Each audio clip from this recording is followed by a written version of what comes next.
This is Outlook with Google Apps. You can see I have folders. I can take messages and I can move them to folders, and they work. They show up there all nicely.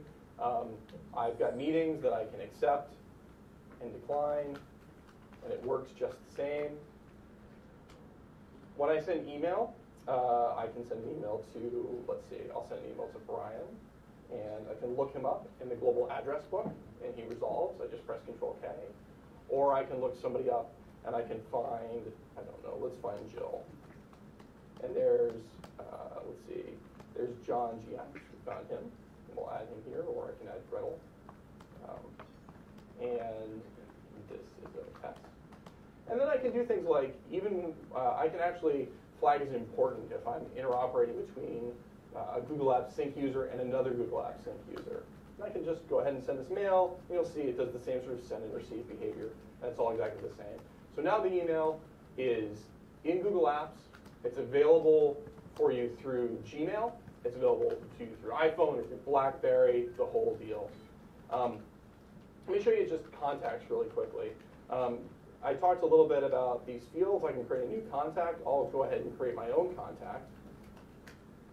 I work at Google, and I'm a senior product manager. So those of you that were asking before how to spell my name, there it is. In case you can't see me, there's my picture. So we support pictures.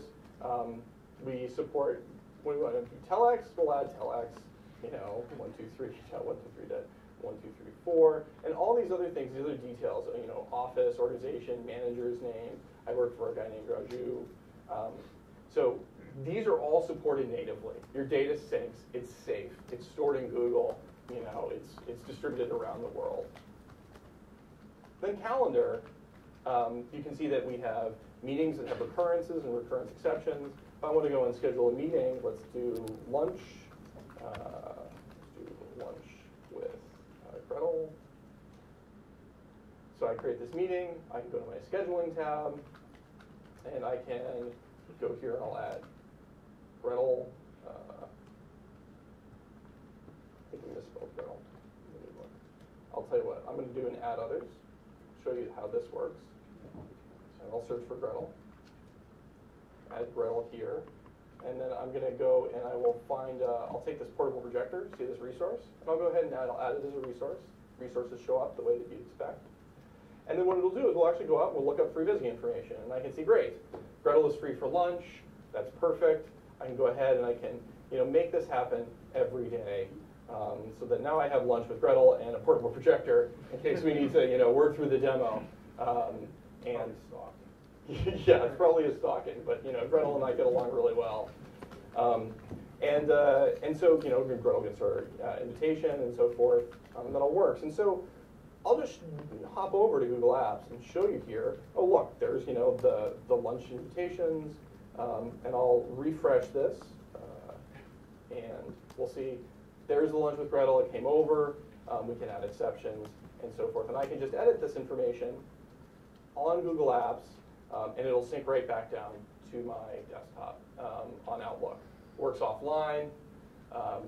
It's very fast.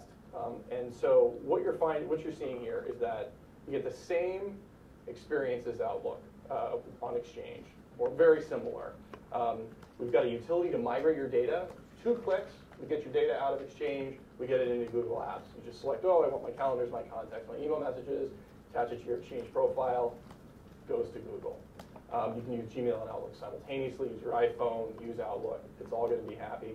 And it's included today in Google Apps Premier and EDU editions. We're releasing it this afternoon. We've made it pretty easy to exchange your Exchange server for Google.